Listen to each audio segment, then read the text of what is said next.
Hello students, आज के lecture में हम बात करेंगे manufacture of fluorine by Likens process की। तो चलिए फिर स्टार्ट करते हैं हम लोग हमारे लेसन को। सबसे पहले मैं आपको ये बता देती हूँ कि इस टॉपिक में आपको क्या लर्न करना है। देखिए, इस टॉपिक में सबसे पहले आपको इस रिएक्शन को समझना है, फिर उसके बाद हम लोग बात करेंगे इस कंप्लीट प्लांट की। यहाँ पर ये देखेंगे कि किस टावर के अंदर कौन सा प्रोसेस किया जाता है जिससे कि फाइनली क्लोरीन का फॉर्मेशन होता है। ठीक है, तो पहले रिएक्शन की बात कर लेते हैं। रिएक्शन इसकी बहुत ही सिंपल है। क्या करना है, सिर्फ और सिर्फ क्या करना है, HCl का रिएक्शन करा देना है ऑक्सीजन के साथ in the presence of catalyst CuCl2 और टेम्परेचर यहाँ पर रखना है 450 डिग्री सेल्सियस। इन दोनों बातों को ध्यान में रखते हुए, दोनों चीजों को मेंटेन रखते हुए जब हम HCl का रिएक्शन ऑक्सीजन के साथ करा देते हैं तो फाइनली फॉर्मेशन हो जाता है क्लोरीन का। ठीक है, तो ये इसकी बहुत ही सिंपल सी रिएक्शन है। अब हमें समझना है इस कंप्लीट प्लांट को। अब हम इस प्लांट में देखेंगे कि ये रिएक्शन किस टावर के अंदर होती है और कैसे होती है। ठीक है, तो चलिए यहाँ पर सबसे पहले जो फर्स्ट टावर होता है आपका, इसे हम लोग बोलते हैं कैटलिस्ट चैम्बर। अब देखिए, जब प्रोसेस स्टार्ट किया जाता है तो सबसे पहले करना क्या है, सबसे पहले हमें रेडी करना है कैटलिस्ट चैम्बर को। कैसे करना है, उसके लिए हम लोग करते क्या है कि जो आपको यहाँ पर स्टोन्स दिखाई पड़ रहे हैं ना, ये जो स्टोन्स दिखाई पड़ रहे हैं ये आपके प्यूमाइस के स्टोन्स होते हैं। सबसे पहले क्या किया जाता है, स्टोन्स को बाहर कर लिया जाता है। स्टोन्स को बाहर कर लिया गया। स्टोन्स को बाहर करने के बाद इसमें छिड़काव किया जाता है आपके CuCl2 का। CuCl2 आपका लिक्विड के फॉर्म में होता है। ठीक है, ये आपका लिक्विड के फॉर्म में है।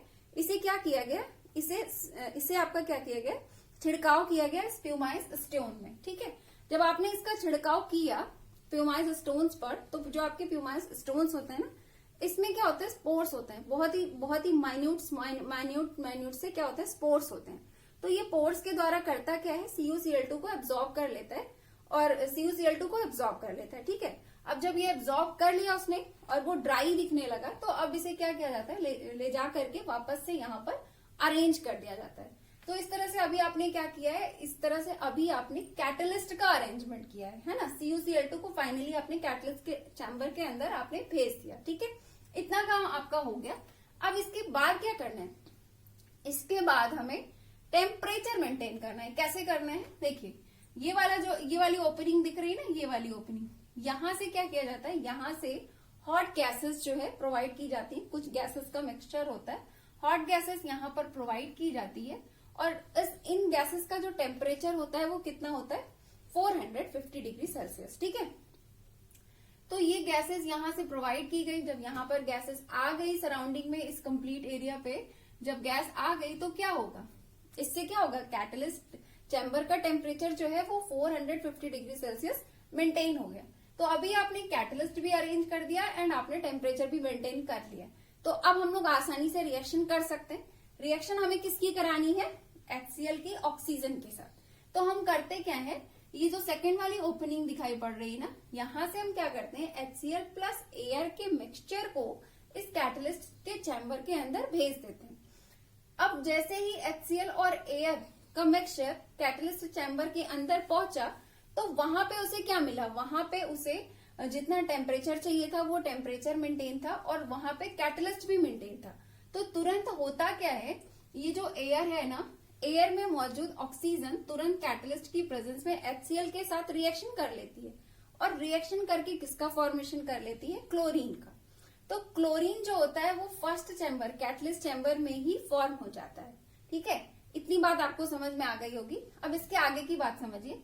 यहाँ पे आगे समझने वाली बात ये है कि जो HCl और एयर आपने यहाँ पर भेजा है, इसके कंप्लीट मॉलिक्यूल यानी कि इसके 100% मॉलिक्यूल्स आपस में रिएक्ट नहीं होते हैं। सिर्फ और सिर्फ कितने परसेंट मॉलिक्यूल्स आपस में रिएक्ट कर पाते हैं, सिर्फ और सिर्फ 10%। बहुत सारे बुक्स में आपको 5 to 10% दिखेगा, कहीं कहीं आपको 10% मिलेगा। ठीक है, तो यहाँ पे क्या होता है, HCl प्लस एयर के जो HCl प्लस एयर है उनके सिर्फ 10% मॉलिक्यूल्स आपस में रिएक्ट कर पाते हैं। बाकी के जो 90% मॉलिक्यूल्स है वो इसके अनरिएक्ट रह जाते हैं। ठीक है, बाकी के जो मॉलिक्यूल्स है वो अनरिएक्ट रह जाते हैं। तो अभी जब इन दोनों का आपस में रिएक्शन हुआ, 10% ही सही, 10% मॉलिक्यूल्स का आपस में रिएक्शन हुआ तो फॉर्मेशन किसका हो गया, क्लोरीन का, है ना। 10% क्लोरीन भी बन गई। तो 90% यहाँ पर आपका क्या मौजूद है, अनरिएक्ट वाला HCl प्लस एयर एंड और क्या मौजूद है 10% आपका Cl2, 10% आपका क्या मौजूद है Cl2। इतनी चीजें हैं यहाँ पे, 3 चीजें हैं आपका HCl plus Air plus Cl2। तो ये जो तीनों गैस के मिक्सचर्स है ना, यहाँ पे ये तीनों गैस के मिक्सचर्स को अब यहाँ से भेज दिया जाता है कूलिंग टावर में, या इसे आप कूलिंग टावर भी कह सकते हैं और इसे कूलर भी कहते हैं, ठीक है। इसे यहाँ पर भेज दिया जाता है। क्यों भेज दिया जाता है? देखिए यहाँ पे क्लोरीन तो बन गई है, लेकिन इस क्लोरीन में अब भी HCl और एयर इसके साथ मौजूद है, मिक्स है। और हमें क्या चाहिए? हमें चाहिए प्योर क्लोरीन। तो हम चाहेंगे ना कि इससे किसी तरह से अगर हम HCl और एयर को बाहर कर दें तो हमें प्योर क्लोरीन मिल जाएगी। तो आगे की जो प्रोसेसिंग की जाती है वो इसलिए की जाती है कि हम ज्यादा से ज्यादा ये जो अनरिएक्ट पार्ट है उसे हटा सकें, ठीक है। तो सबसे पहले क्या करते हैं? सबसे पहले कूलर में भेजते हैं, क्योंकि ये जो हमने 450 डिग्री सेल्सियस टेम्परेचर रखा था उस टेम्परेचर को हम लो कर पाए, है ना, टेम्परेचर को लो कर पाए, गैस को हम ठंडी कर पाए। तो उसके लिए हम इसे कूलर पे भेजते हैं। कूलर में हमने भेजा, गैसेस कूल हो गई, गैस का मिक्सचर कूल हो गया। तो अभी वो क्या होता है, उन गैसेस के मिक्सचर को भेजा जाता है नेक्स्ट टावर में, जिसका नाम है वॉशिंग टावर। वॉशिंग टावर में यहाँ पे ये तो खैर क्वार्ट्ज हो गए, ऊपर से लगातार वाटर टैंक्स होते हैं और वहां से लगातार वाटर का स्प्रे होता रहता है। लगातार वाटर का स्प्रे हो रहा है तो वाटर के संपर्क में जैसे ही आपके ये HCl plus air plus Cl2 जो है, इन तीनों गैसेस का मिक्सचर जैसे ही HCl वाटर के संपर्क में आता है तो सबसे पहले यहाँ से HCl जो है वो रिमूव हो जाती है, क्योंकि HCl का रिएक्शन वाटर से हो जाता है। तो HCl यहाँ पे इस स्टेप में HCl रिमूव हो गई है। अभी क्या बचा है? अभी यहाँ पे आपको बचा है एयर प्लस Cl2। HCl यहीं पे वाटर के साथ वाटर में अब्सॉर्ब हो जाता है, वो यहीं रह जाता है। अब आपका बचा है एयर प्लस Cl2, ठीक है। एक चीज और समझिएगा, ये जो एयर प्लस Cl2 है इसमें जो थोड़ी बहुत आपके कुछ इम्प्योरिटीज मौजूद होते हैं, जो थोड़े बहुत धूल के कण या इम्प्योरिटीज मौजूद होते हैं, वो क्या होते हैं, वो वाटर सॉल्युबल होने की वजह से वाटर में क्या होता है, डिजोल्व हो जाते हैं और वो यहीं पे रह जाते हैं।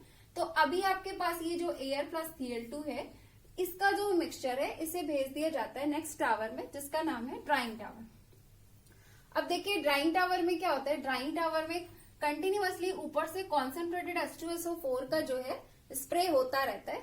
तो जैसे ही ये एयर प्लस Cl2 इसके संपर्क में आता है, कॉन्सेंट्रेटेड H2SO4 के संपर्क में आता है, तो इसमें जो थोड़े बहुत वाटर के मॉलिक्यूल्स रह गए थे, जस्ट अभी आपने चूंकि यहाँ से वॉशिंग टावर से गुजारा है, जस्ट अभी आपने इसको वाटर के संपर्क में लाया है, तो थोड़े बहुत वाटर के मॉलिक्यूल्स इसमें रह जाते होंगे, है ना, थोड़ा बहुत मॉइस्चर जो है, थोड़ी बहुत नमी इसमें रह जाती है। तो उसी नमी को हटाने के लिए, उसी मॉइस्चर को रिमूव करने के लिए इसे नेक्स्ट टावर में, ड्राइंग टावर में भेजा जाता है। और ड्राइंग टावर में जब भेजते हैं तो इसमें जो एयर प्लस Cl2 में जब कॉन्सेंट्रेटेड H2SO4 का स्प्रे होता है तो यहाँ से क्या होता है, वाटर के मॉलिक्यूल्स रिमूव हो जाते हैं।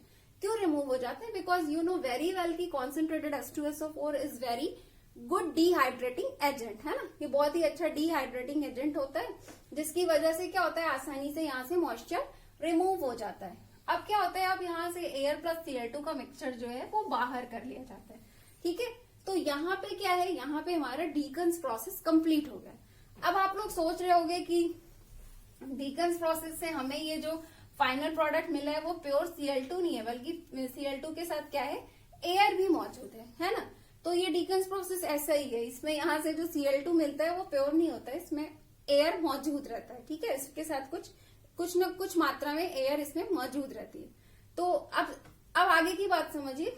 बात यहाँ पर ये है कि आपने इस प्रोसेस को तो समझ लिया, अब इससे रिलेटेड एक बात ये है कि इस प्रोसेस का यूज जो है वो प्रेजेंट टाइम में बहुत ही कम कंपनी में किया जाता है, बहुत ही कम इंडस्ट्री इस प्रोसेस का यूज करती है, क्योंकि इस प्रोसेस में उनको प्योर क्लोरीन नहीं मिल पाती है, एयर का मिक्सचर मिलता है, इसी वजह से इसका यूज अब कम कर दिया गया है, ठीक है।